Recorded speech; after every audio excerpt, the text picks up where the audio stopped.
Carol Clinfolt was diagnosed with mesothelioma in 2006. She'd never heard of it. The shock came in and must have lasted for a good 6 months. You go down to the pits, you have the diagnosis, then you're given the prognosis. Carol was given 6 months to live, but chemotherapy has given her 7 years of life. Mesothelioma is very resistant to treatment, and that has been known for many years already. James Hardy advertised homes like these made from asbestos in the 1950s and 60s. 1 in 3 homes in Australia still contain asbestos. Asbestos needs to be removed by professionals, and it's banned from being used in new buildings. The people developing mesothelioma now were exposed 40 years ago during the home renovation craze that started in the 1970s.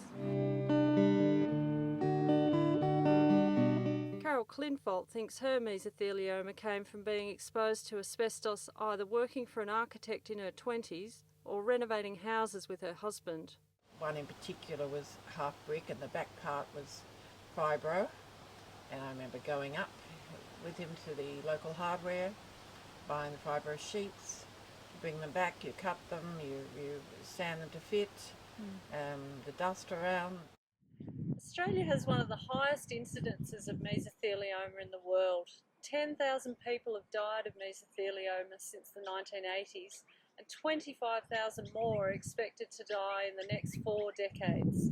Now, a groundbreaking therapy developed by the scientists at the Asbestos Diseases Research Institute in Sydney brings hope to people like Carol Clinfolt.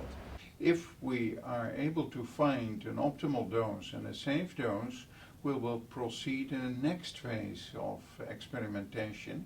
The scientists here discovered that small molecules called microRNAs were downregulated in the tumour cells from mesothelioma patients. When they put a synthetic version of the microRNA into mice with mesothelioma, it slowed down tumour growth. So this was quite an exciting result, because with this particular model, testing other experimental therapies hadn't given such a dramatic increase. The clinical trial will test the safety and dosing in mesothelioma patients, giving hope to those, like Carol Clinfolt, who have reached the end of chemotherapy. This absolutely gives me hope. All I ask for is hope. In fact, I don't really believe in false hope. I think a lot of the reason why I'm here today is that I've always believed in the longer you live, the more chance there is of finding something.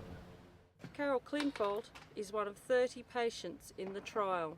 Hanrahan, Reportage Online.